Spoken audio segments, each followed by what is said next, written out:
The sun hovered dead over the world, as brooding and brass and motionless as the pendulum of a stopped clock. The blue Montana sky beneath it went on forever. Noone Tompkins stood speck-like below it, his hands in the air and his pistol on the pavement.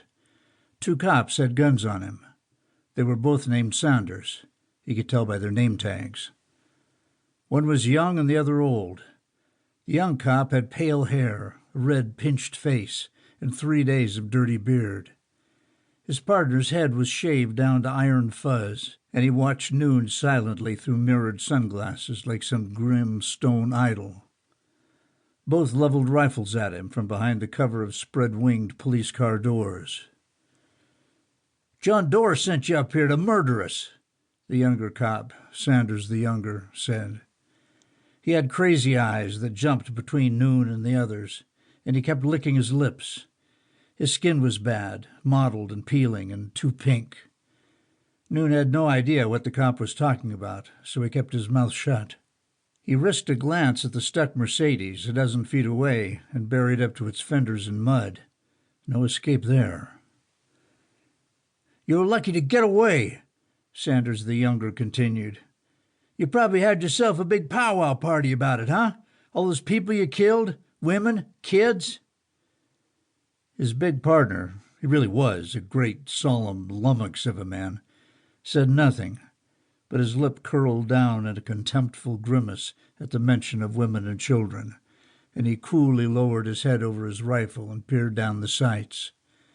Noone could see himself in the cop's sunglasses, a dull-colored blur, arms bent and raised like a weathered saguaro cactus. The young cop said something else. Noone just shrugged.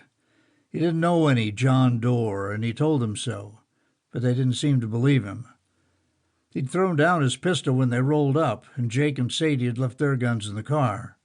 So here they were, on the shoulder of a desolate highway, at the mercy of a couple of police officers, one of whom had the same raw and unsteady delivery of a crank junkie Noone had once known.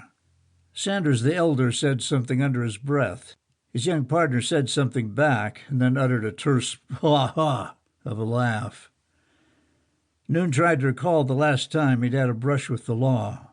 He thought it was probably 2 years ago, the time he'd driven a rust-bucket minivan nose first into the Gallatin River. Bozeman PD had breathalyzed him, but Noone had been sober as a Sunday preacher.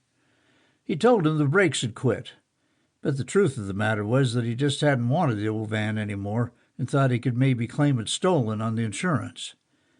He'd been charged with illegal dumping, and they'd sent him a bill for the wrecker service which dragged the van back out of the water. Noone had never paid it. Jake, who was an ex-con, ought to be an expert on legal entanglements, but the dwarf was just staring at the 2 cops. His red beard bristled and his brow was sweaty. His mouth worked, but nothing came out. Noone threw him a disgusted look. For all his usual swagger, Jake looked apt to wet himself. Past Jake were the 2 kids, who stood side by side, looking mildly confused. The boy, whom Noone called Dog, looked sleepy, and his sister had a misty little grin on her face, like the adults were putting on a well-intentioned but rather tepid game of play-acting. Sadie, his wife, stood behind the children, her wide, glassy eyes set on the disabled Mercedes. They'd exhausted most of their booze this morning, and her mind always turned to molasses without any liquor to grease the rusty old cogs in her head. Noone looked back at the cops. Young Sanders had said something else. Noone grunted, and the cop gave him a crooked, smirky frown. "All that for some supplies?" the cop repeated, irritated. "That's what Mr. Winthrop said. Is that right?